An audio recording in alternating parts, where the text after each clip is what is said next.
son actu, c'est tout de suite sur le 88.4. Mathieu, bonjour. Bonjour. Vous êtes membre d'un collectif qui milite pour faire connaître le référendum d'initiative partagée, une procédure lancée le 13 juin dernier pour s'opposer notamment et faire annuler le projet de privatisation des aéroports de Paris. Alors, est-ce que vous pourriez nous présenter justement en quelques mots ce collectif et puis nous parler de sa jeunesse, comment il est né ce collectif? Alors en fait, on est, on peut dire un petit collectif, très petit, de simplement 3 personnes pour le moment. Effectivement. Et c'est complètement informel. On est vraiment un collectif en dehors de tout parti politique. On n'est pas une association, on n'est pas un syndicat. Voilà, on est juste 3 citoyens. On se connaissait avant. Et puis, quand on a vu qu'il y avait un silence total autour du RIP, qui a pour but d'empêcher la privatisation d'ADP, on s'est dit qu'il fallait se bouger. Parce qu'on est convaincu que les Français ne veulent pas cette privatisation. On a vu qu'au tout début, lorsque le RIP a été lancé, dans les premières 24 heures, il y a eu un petit peu de médiatisation et il y a eu quelque chose comme 120 000 signatures. Donc ça voulait dire qu'en 1 mois et demi, l'affaire pouvait être pliée. Et depuis qu'il n'y a plus de médiatisation, on s'aperçoit que les gens ne savent pas que cette procédure existe. Et quand ils savent pas comment aller signer, comment il faut faire.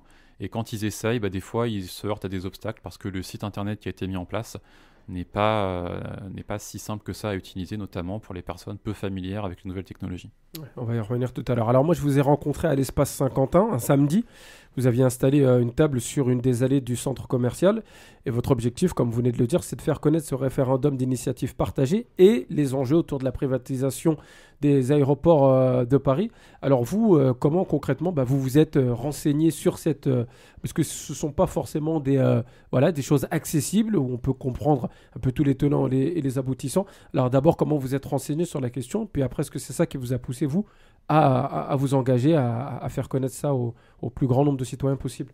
Oui, en fait, déjà, quand le projet de loi, c'est la loi Pacte qui a été votée au mois d'avril, qui prévoit la privatisation... Le 11 avril 2019. Ouais, le 11 avril, qui prévoit la privatisation d'Aéroports de Paris, mais également de la Française des Jeux et du fournisseur d'énergie Engie. C'est donc cette loi-là qui nous a fait déjà un peu réfléchir. Donc, on s'est renseigné sur les raisons de la privatisation, parce que généralement, les privatisations de services publics sont plutôt motivées par des mauvaises raisons. Donc là, on s'est renseigné sur comment ça allait se passer, qu'est-ce qu'on pouvait en espérer, quels étaient les arguments officiels qui étaient mis en avant. Donc là, on n'était pas d'accord avec... Ça ne vous a pas convaincu? Ça ne nous a pas convaincus. Et après, on s'est dit, on a vu qu'il y avait ce RIP qui était lancé, donc on s'est dit que c'était une bonne chose, et on a vu qu'il n'y avait aucune communication qui était faite. Et donc là, ça nous a décidé à agir, à en parler un peu autour de nous. Et puis, au final, on a décidé de passer à la vitesse supérieure en sacrifiant une partie de notre temps libre le samedi après-midi. On a commencé ça pendant l'été, fin juillet, début août, je ne sais plus, pour faire cette table ADP et informer les gens. Donc on est présent à Saint-Quentin-en-Yvelines, sur le petit pont entre l'espace Saint-Quentin et le marché. On a une table avec une petite banderole, des écritures sur notre petite toile cirée, et on a une tablette et nos smartphones pour enregistrer les signatures. Et puis on prend un peu de temps des fois pour expliquer aux gens qui sont intéressés mais qui n'ont pas forcément les informations. Alors justement, venons-en à la situation d'Aéroports de Paris, à cette privatisation. Alors adoptée, vous venez de le dire, par l'Assemblée nationale le 11 avril dernier dans le cadre de la loi Pacte. Alors pourquoi le gouvernement officiellement veut-il vendre Aéroports de Paris? Alors les raisons officielles, c'est Bruno Le Maire nous dit que c'est une nécessité absolue. Bon, alors, ce qui pourrait se révéler être une bonne raison. Ce qui pourrait être une bonne raison. Bon, par contre, quand on gratte un peu, il y a des aspects toujours pareils de désendettement et des aspects budgétaires qui sont mis en avant sur la partie désendettement. Bon, il faut savoir que la vente de ADP, Française des Jeux et Engie rapporterait entre 15 et 19 milliards d'euros. Prenons 15. Sur les 15 milliards d'euros, il y en aurait environ 5 milliards qui serviraient au désendettement. Alors ça peut paraître beaucoup pour beaucoup de personnes, 5 milliards d'euros, mais quand on sait que la dette de la France avoisine les 2400 milliards d'euros, ça veut dire que ça revient en fait à rembourser 21 centimes sur 100 euros. Donc c'est clairement une goutte d'eau dans l'océan, c'est pas ça qui va sauver la France. Ensuite, sur l'aspect financement de l'économie réelle, on nous dit qu'il y a 10 milliards d'euros qui vont servir au financement de l'économie, notamment les startups et des projets d'innovation. Oui, c'est le fameux fonds pour l'innovation de rupture. Voilà. Qui a été très mis en avant par Emmanuel Macron. Voilà, et là, il y a le mot magique qui a été prononcé, c'est que les 10 milliards, ils ne vont pas être injectés directement pour financer des projets, ils vont être mis sur un fonds d'investissement qui reste à créer, qui devrait tourner à 2,5% par an, ce qui fait 250 millions d'euros. Or, à l'heure actuelle, les 3 sociétés que l'État veut privatiser, ADP, FDJ, Engie, rapportent en dividendes 700 à 800 millions d'euros par an. Donc on est perdant. Donc on voit bien que c'est une très mauvaise idée. C'est une très mauvaise idée pour financer l'économie. Ça ne va pas du tout aider à développer des startups. On le ferait bien mieux avec les dividendes actuellement perçus. Et le scandale budgétaire ne s'arrête pas là, puisqu'il est prévu que l'État, lorsqu'il cédera ses actions en tant qu'actionnaire majoritaire, devra indemniser les actionnaires minoritaires. Et l'enveloppe prévue pour ça avoisinerait les 1 milliard, voire 1,5 milliard. Donc c'est encore de l'argent, c'est encore de remettre la main au portefeuille pour indemniser des actionnaires qui resteront actionnaires d'ailleurs par la suite. Et parmi ces actionnaires, je me permets d'ajouter un dernier point, on a notamment Vinci qui détient actuellement 8% et qui est en pole position pour rafler la mise pour ADP. Alors justement, on écoute Marie Lebec, qui est une députée La République En Marche de la 4e circonscription des Yvelines. Elle défendait le projet dans le média brut.fr sur Internet. On écoute. Ce qu'il faut savoir, c'est que l'État, aujourd'hui, qu'il soit au capital ou qu'il ne soit pas au capital, reste le principal opérateur de toutes les fonctions régaliennes de l'aéroport de Paris. Et ça, la privatisation ne changera absolument rien. Vous aurez toujours la police aux frontières, vous aurez toujours les douanes. L'ensemble des missions régaliennes, elles seront assurées de la même manière que l'aéroport soit privatisé ou non. Et puis après, est-ce que ça doit être à l'État forcément de gérer les boutiques de l'aéroport de Paris, les hôtels qui sont liés à l'aéroport de Paris? Je ne pense pas. On va donc à peu près dégager de la privatisation de la Française des Jeux et des aéroports de Paris un montant de 10 milliards, peut-être plus, mais en tout cas notre objectif c'est d'atteindre ces 10 milliards. Ces 10 milliards, en fait, c'est un peu comme vous, quand vous placez de l'argent sur votre livret A, ils vont générer un rendement. Et en fait, c'est ce rendement qu'on investira dans les entreprises qu'on appelle de la deep tech, c'est-à-dire dont la technologie n'est pas encore tout à fait mature. On a déjà identifié 2 secteurs qui avaient besoin d'investissement de manière assez importante et dans la durée. C'est les nanotechnologies et l'intelligence artificielle. Je crois qu'il ne faut pas rentrer sur la bataille des chiffres de qui a tort, qui a raison. Est-ce que l'aéroport privatisé est mieux géré que l'aéroport public? On trouvera toujours des contre-exemples. Ce qu'il faut dire, c'est que quand vous êtes un responsable politique, à un moment, on vous demande de prendre des orientations politiques. Nous, on dit il faut qu'on repense l'état stratège du 21e siècle et donc qu'on choisisse si on veut plutôt avoir de l'argent qui est investi dans le capital de l'aéroport de Paris ou faire le choix d'investir dans les technologies du futur. Et nous, on a fait le choix, dans la majorité, avec le gouvernement, de dire on va sortir du capital des aéroports de Paris pour faire le choix plutôt d'investir dans les nouvelles technologies, dans l'intelligence artificielle, ce qui seront les transformations en fait du 21e siècle. Alors, qu'est-ce que vous répondez à cela, Mathieu? Parce que ce que nous dit Marie Lebec en substance, c'est que l'État restera toujours le principal opérateur dans l'aéroport de Paris, c'est-à-dire par les douanes ou par d'autres choses.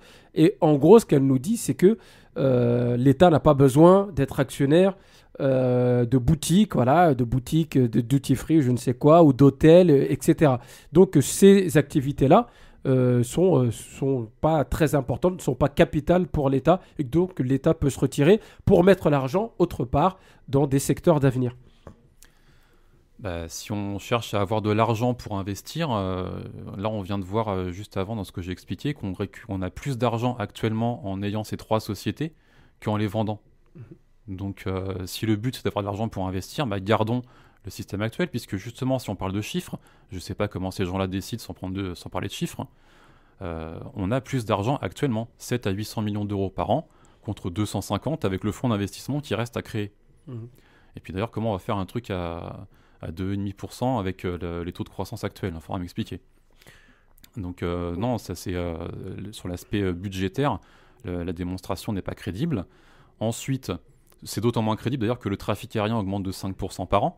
Donc l'aéroport de Roissy notamment a un potentiel de développement énorme. Il y a 7000 hectares qui sont non bâtis, qui peuvent être valorisés dans les années à venir et qui vont dégager des sous pour justement investir dans d'autres secteurs. Ça c'est réel. Il y a la question d'un 4e terminal qui est actuellement en discussion. S'il se fait, l'aéroport Roissy passera devant l'aéroport de Londres et deviendra le premier hub d'Europe. Donc c'est énorme, ce sera 120 millions de passagers par an. Donc, alors justement, ça c'est un des arguments qui peut vous être opposé.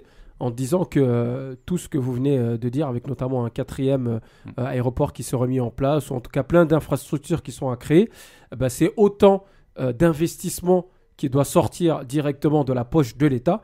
Bon, la poche de l'État, c'est la poche des citoyens français. Il n'y a pas de mystère. Ça ne coûte rien, c'est l'État qui paye, disait François Hollande. Voilà, c'est ça exactement. Mais en tout cas, c'est autant d'argent qui devrait sortir de la poche de l'État. Je ne sais pas, peut-être 1, 2, 3 milliards d'investissements. Et là, on dit, non, nous, on préfère justement sortir de ce capital, récupérer l'argent, laisser un acteur privé faire lui-même ses propres investissements sur le développement de l'aéroport, et puis nous, directement, mettre de l'argent sur d'autres secteurs d'avenir, comme les nanotechnologies ou bien encore l'intelligence artificielle. Honnêtement, on n'aura pas plus d'argent pour investir dans d'autres secteurs en sortant de ces 3 sociétés, notamment d'Aéroports de Paris. Ensuite, Aéroports de Paris est une société qui se porte bien financièrement. Elle rapporte de plus en plus d'argent à l'État d'année en année. C'est un poids lourd mondial, un des leaders de la gestion aéroportuaire. Et il a les moyens d'investir, très clairement. D'autant plus que le trafic aérien est en hausse. Et la tendance ne va pas s'arrêter. Alors certains le déploreront sur les aspects écologiques, mais en tout cas, si on est pragmatique et si on regarde la tendance, elle ne va pas s'inverser du jour au lendemain. Donc ces investissements, ils sont prévus, ils sont actuellement en cours de discussion, et ça rapportera à moyen et long terme plus que ça ne coûte. Alors, y aurait-il, comme on l'a entendu, des raisons moins avouables, de la part du gouvernement en tout cas, et du chef de l'État, de vendre Aéroports de Paris ? Oui, là après on entre dans des choses qu'il ne faut pas trop dire en général, mais si on va regarder du côté de ce qui se passe à la Commission européenne et dans les traités européens, on s'aperçoit que c'est de là que viennent les ordres. Et puisqu'on a des articles dans les traités européens qui imposent la concurrence libre et non faussée, c'est l'article 106 du traité sur le fonctionnement de l'Union européenne, qui impose donc cette concurrence libre et non faussée à tout, y compris à nos services publics, ce qui aboutit à leur privatisation. On a l'article 63 qui prévoit notamment la libre circulation des capitaux avec les États membres, mais aussi entre les États membres et les États tiers. Donc ça veut dire qu'il n'y a pas de restriction avec tous les pays du monde. Et également, on a ce qu'on appelle les grandes orientations de politique européenne, qui sont dictées chaque année par la Commission européenne, et qui nous imposent, année après année, de privatiser nos services publics. Donc quand ils disent dans leur jargon de technocrate qu'il faut dégager des recettes exceptionnelles pour réduire le ratio d'endettement public, ça c'est du langage technocrate. En langage de gueux, ça veut dire il faut vendre les bijoux de famille pour désendetter la France. Tout simplement. Et donc, on n'a pas d'autre solution, sinon on est sanctionné que d'obéir à cette directive. Donc le reste qu'on nous raconte, c'est du pipeau. Tout simplement. On est obligé, on est contraint d'obéir à ces traités-là et à ces exigences de la Commission européenne, qui sont des technocrates non élus, qui ont d'ailleurs souvent des liens avec les banques d'affaires comme Goldman Sachs. Si on prend le cas de José Manuel Barroso ou même Jean-Claude Juncker, était également un ancien banquier. Qui retrouve après des postes. Oui, dans des fonds d'investissement, dans des banques d'affaires, tout à fait. Alors, quelles seraient les conséquences de la vente d'Aéroports de Paris sur les usagers lambda, les citoyens ? Qu'est-ce qu'ils vont Est-ce qu'il faut s'attendre ensuite à des augmentations de prix Alors ça, moi je suis pas devin et j'avoue ne pas avoir réponse à tout, je suis un simple citoyen, mais quand même si on prend l'exemple des autoroutes, qui est un exemple récent et parlant, on constate que les autoroutes ont été vendues une bouchée de pain à des sociétés privées, donc il y a Vinci, il y a la SANEF qui est dirigée par Alain Minc, qui murmure à l'oreille de tous les présidents, et on constate que les prix augmentent invariablement. Et on nous dit qu'il n'y a pas le choix, qu'il faut absolument les augmenter. Donc quand on nous dit que... Pour investir. Ouais, voilà, oui. Pour investir. Et on peut craindre effectivement qu'il y ait des frais liés au fonctionnement de l'aéroport qui soient répercutés sur des billets d'avion, par exemple, ou sur, le prix des parkings ou des choses comme ça. Alors le référendum... Et également, en termes de privatisation, dans une logique de rendement à tout prix, on peut imaginer aussi qu'il y a une volonté de peser à la baisse sur la masse salariale et qu'on demande de faire pareil avec moins d'effectifs ou toujours plus avec toujours moins d'effectifs, que les salaires également n'augmentent plus, ce genre de choses. Alors justement, le référendum d'initiative partagée, c'est une démarche constitutionnelle. 10% des inscrits sur les listes électorales ont jusqu'au 12 mars prochain, donc le 12 mars 2020, pour voter contre le projet de privatisation. C'est peut-être un peu rapide de dire pour voter contre le projet de privatisation, parce qu'il y a tout un processus. Alors, tout est mis en place, tout est-il mis en place pour faciliter justement les votes des citoyens Alors, il y a un site internet qui a été mis en place, notamment, alors, on a parlé de petits couacs, notamment de personnes qui voulaient s'inscrire pour voter, qui n'ont pas pu le faire. Alors, où en est-on ? Oui.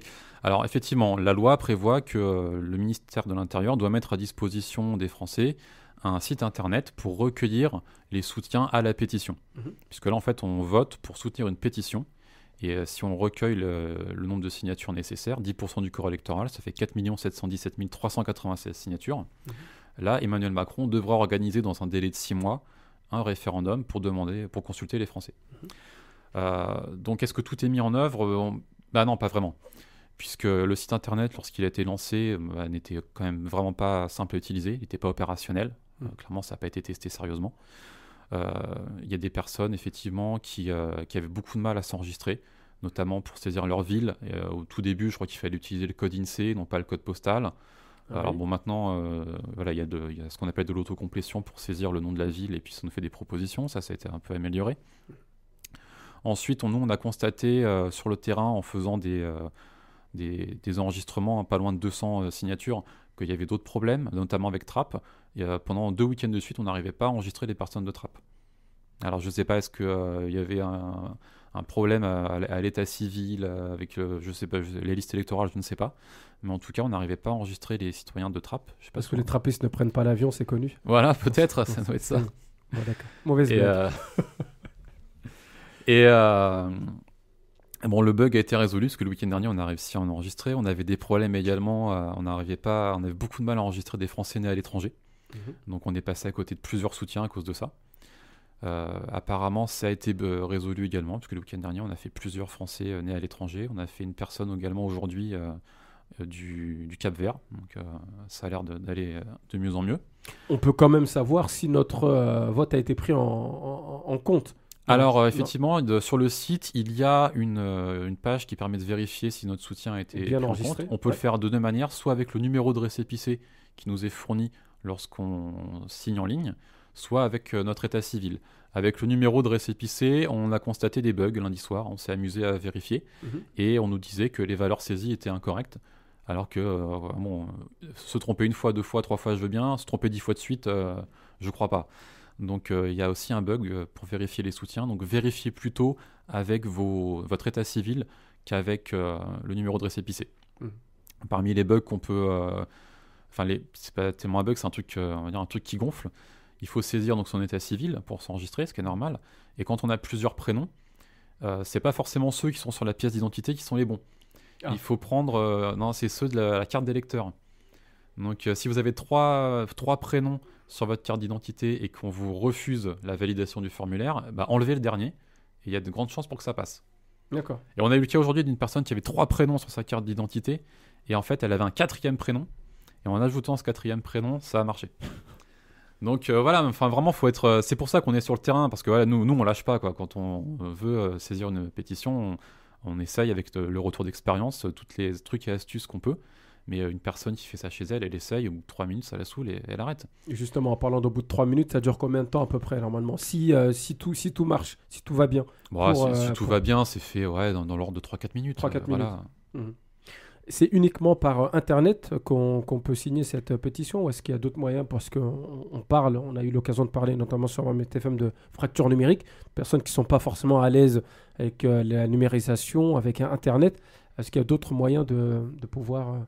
signer cette pétition? Oui, vous pouvez aller en mairie avec un formulaire CERFA qui est dédié à ça. Et là, il y a un agent municipal qui pourra vous aider à faire votre saisie.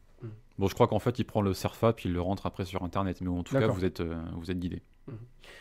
Qu'en est-il de la médiatisation de toute cette... de ce référendum d'initiative partagée? C'est vrai qu'au début, c'est-à-dire au mois de juin pour le lancement, ça devait être le 13 juin à peu près, les médias en ont parlé, en disant que le référendum d'initiative partagée était lancé. Il y a des médias qui ont expliqué en quelques mots ce qu'était le référendum en question, sur quoi ça pouvait aboutir, quel était le pourcentage du corps électoral qu'il fallait. Et puis après, silence radio. Oui, complètement. Donc, au début, effectivement, le RIP a été lancé le 13 juin. On en a un petit peu parlé parce que c'est quand même quelque chose, c'était une première dans l'histoire de la Ve République. Ouais. Donc il y a eu un petit buzz autour de ça. Ça a duré 2-3 jours. Et dans les premières 24 heures, il y a eu quelque chose comme 120 000 signatures qui ont été déposées. Donc ça a plutôt très bien marché. Donc ça a été un démarrage en trombe, et à ce rythme-là, en 1 mois et demi, l'affaire était pliée. Or, très rapidement, ça a été le silence total. Et depuis, le rythme des soutiens est très faible. On doit être à quelque chose comme 3 000 par jour en ce moment, alors qu'il en faudrait 17 000. Mais on voit que quand on parle avec les gens veulent de l'information, les gens veulent signer, les gens sont contre cette privatisation. Donc ça peut, je pense, très vite devenir exponentiel si chacun en parle autour de soi, si chacun arrive à obtenir ne serait-ce que 2 ou 3 signatures dans son entourage et que ces personnes-là font de même. Ça peut devenir exponentiel et les mois qui nous restent peuvent suffire à atteindre l'objectif. Alors pour être complet, il y a des sites internet en tout cas qui en parlent au niveau des médias. Il y a Mediapart qui a un peu parlé de cette médiatisation. Bon, ils n'en font pas forcément des sujets récurrents, mais ils en ont parlé. Il y a également le site Check News qui dépend de Libération, qui tient lui régulièrement le décompte des votants. Et d'ailleurs, le décompte en était à 819 000 le 4 octobre. Mais là aussi, il y a une polémique au niveau du décompte. On n'arriverait pas à savoir quel est le nombre exact de personnes qui a voté. Non, alors déjà, il faut savoir que lorsqu'on dépose un soutien, il y a un délai d'environ 5 jours pour valider le soutien. Donc, je pense qu'il y a des contrôles qui sont faits en plus des contrôles faits automatiquement par le site. À la rigueur, on peut le comprendre. Mais le problème, c'est que effectivement, il n'y a pas un compteur officiel sur le site qui nous dit X soutien déposé et Y soutien validé. Ça, on n'a pas. Donc, c'est que des estimations par des moyens détournés, par des sites et des personnes qui consacrent du temps à ça, qui nous permettent d'avoir une information. C'est absolument scandaleux. Là, on ne parle pas d'une pétition faite à l'arrache, on parle d'une pétition qui est prévue par la Constitution. Et ce qui est en jeu, c'est la privatisation d'un service public. Donc la moindre des choses, ce serait que le ministère de l'Intérieur mette à disposition ce compteur. C'est quand même pas compliqué aujourd'hui dans la Startup Nation d'Emmanuel Macron de trouver un geek pour nous développer un compteur. Ça devrait pas, 18h, nous sommes en direct pour vous parler de l'actualité de Saint-Quentin-en-Yvelines et ses environs. Notre invité, Mathieu, membre d'un collectif qui essaye de faire connaître le référendum d'initiative partagée contre la privatisation des aéroports de Paris, est avec nous.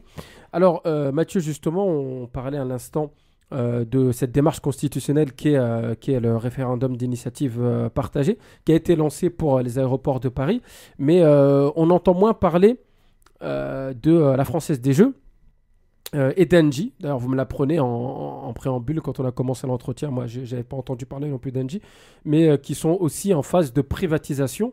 Alors, c'est un peu différent peut-être pour la Française des Jeux, puisque l'État va réduire sa part dans le capital à 20%. Donc, restera un petit peu actionnaire dans la FDJ, contrairement à Aéroport de Paris. Puis Engie également. Alors, pourquoi se concentrer uniquement sur Aéroport de Paris et pas la Française des Jeux ou Engie? Alors, nous, on se concentre sur Aéroport de Paris parce que tout simplement, c'est la seule entreprise qui est concernée par ce référendum d'initiative partagée. Le référendum d'initiative partagée, comme son nom l'indique, est partagé. Ça veut dire qu'il peut être lancé à l'initiative des parlementaires et des citoyens. Donc les parlementaires, c'est eux qui peuvent amorcer le processus. Et ils ont lancé le processus uniquement pour les aéroports de Paris. C'est sûr que s'ils avaient fait la même chose pour la Française des Jeux et pour Engie, on aurait effectivement fait le même travail pour ces deux autres sociétés. Tout simplement. Alors pour l'instant, on est loin du compte, et il faut un peu moins de 5 millions de votes. Vous l'avez dit tout à l'heure, 4 700 000... 717 396. Voilà, c'est précis. Là, on n'est pas encore à 900 000. Voilà comment vous espérez atteindre ce chiffre d'ici à mars 2020. Quand on sait, comme vous l'avez dit tout à l'heure, que la médiatisation n'est pas très forte, en tout cas, ou quasi inexistante sur ce projet. Ouais, c'est carrément une omerta, je pense qu'on peut le dire. Il y a des études comparatives qui ont été faites entre le grand débat d'Emmanuel Macron, qui était censé éteindre la colère des Gilets jaunes en début d'année, et la médiatisation du RIP pour sauver Aéroport de Paris. C'est absolument flagrant, la différence. C'est le média, je crois, qui a fait une comparaison et qui a trouvé 13 000 articles relatif au grand débat et 500 articles pour ADP. Donc c'est vraiment David contre Goliath, cette histoire. Et de la même manière, c'est Arrêt sur Image qui a fait un comparatif entre les deux événements. Et ils se sont intéressés au JT de TF1 et de France 2. Et sur TF1, il y avait, je crois, 6 rubriques dédiées au grand débat lors du JT de 20h par soir, pendant une période. Et en plus des lives, parce qu'on a eu droit à toutes les retransmissions d'Emmanuel Macron pendant 5, 6, 7 heures. Sur France 2, c'est à peu près pareil. Et là, sur ADP, il y a eu une rubrique sur TF1 et 0 sur le service public. Alors que c'est une procédure qui est prévue par la Constitution. Donc le service public s'en fout, clairement. Alors peut-être pour préciser, le référendum d'initiative partagée, il obligerait le gouvernement à lancer un référendum. Donc, le chef de l'État, c'est le chef de l'État qui lance les référendums, pas le gouvernement, mais à lancer un référendum pour ou contre la privatisation. Donc, c'est une première étape avant un référendum qui peut après donner un oui ou un non. Oui, tout à fait. Donc, ça, c'est important de repréciser la procédure puisqu'elle est très peu connue. C'est la première fois qu'elle est utilisée et elle n'est pas si simple que ça. Donc, les parlementaires peuvent décider d'organiser un référendum d'initiative partagée sur un sujet. Donc, pour cela, ils doivent réunir 5% des voix des parlementaires. Donc ils sont 925 et ça fait quelque chose comme 185 voix de mémoire. Là, ils étaient 248, donc c'était largement atteint. Donc la première étape a été franchie. Ils ont déposé une proposition de loi qui vise à rappeler le caractère de service public des aéroports de Paris tel que prévu par notre Constitution. Maintenant, la deuxième étape, c'est à nous de la faire. Donc pour ça, on doit collecter des signatures pour soutenir une pétition. Et il faut que le nombre de signatures à atteindre, c'est 10% du corps électoral, soit, comme on l'a dit, 4 717 396 signatures. Une fois que c'est fait, Emmanuel Macron doit organiser dans un délai de 6 mois maximum, donc ça nous amènerait au 12 septembre 2020 au plus tard, un référendum pour demander directement aux citoyens français s'ils sont pour ou contre cette privatisation. Il y a un cas où le référendum peut ne pas avoir lieu, c'est si les parlementaires se saisissent du projet de loi pour en modifier ne serait-ce qu'une virgule, et bien là, tout le travail qui a été fait devient caduc et le référendum n'est pas lié. Ah oui. Et là, j'ai envie de dire, en termes de débat démocratique, ça devient très intéressant. C'est une faille constitutionnelle, là, on peut dire. Ouais, c'est une faille constitutionnelle. Ça peut être un député à La République En Marche, par exemple, qui au hasard, introduirait au hasard. Au hasard, voilà, comme ils ont la majorité absolue à l'Assemblée nationale, ils seraient sûrs de passer. Par contre, ça serait quand même un déni de démocratie de faire ça, de jeter à la poubelle les efforts qui ont été faits par des millions de citoyens français qui consacrent du temps libre à faire l'information que ne font pas les médias. Et ça serait vraiment s'asseoir sur la volonté du peuple. Ça s'appelle un 49-3 sinon. Ouais, c'est un peu dans le même esprit, on retrouve un petit peu ça. Ouais. Alors pour celles et ceux alors juste sur un dernier point sur ce sujet-là, c'est que si on a les 4 700 et quelques mille signatures, c'est intéressant parce que Emmanuel Macron et le gouvernement et les parlementaires LREM vont se retrouver au pied du mur parce qu'ils vont devoir choisir entre faire plaisir au peuple qui s'est mobilisé mais déplaire à la Commission européenne ou faire plaisir à la Commission européenne qui impose cette privatisation par les traités et les grandes orientations de politique économique, mais déplaire au peuple. Et vu que la situation est quand même socialement compliquée en France depuis quelque temps, le choix ne va pas être simple pour eux. Aura-t-on un remake de 2005 avec ce fameux référendum déjà qui a été balayé par la suite. Affaire à suivre. En tout cas, pour celles et ceux qui souhaitent signer, pour terminer, Mathieu, quelle est l'adresse du site sur lequel ils doivent se rendre pour... Alors, l'adresse du site, c'est référendum.intérieur.gouv.fr/soutien/étape-1. Donc, sinon, dans un moteur de recherche, vous tapez référendum ADP. Et normalement, c'est le premier site. Et vous pouvez aller sur notre petite page Facebook qui s'appelle Table ADP SQY. Elle a été créée aujourd'hui. Donc, pour l'instant, on n'a même pas de logo. Elle est un petit peu vide. Mais on mettra ces informations en ligne dans les jours qui viennent.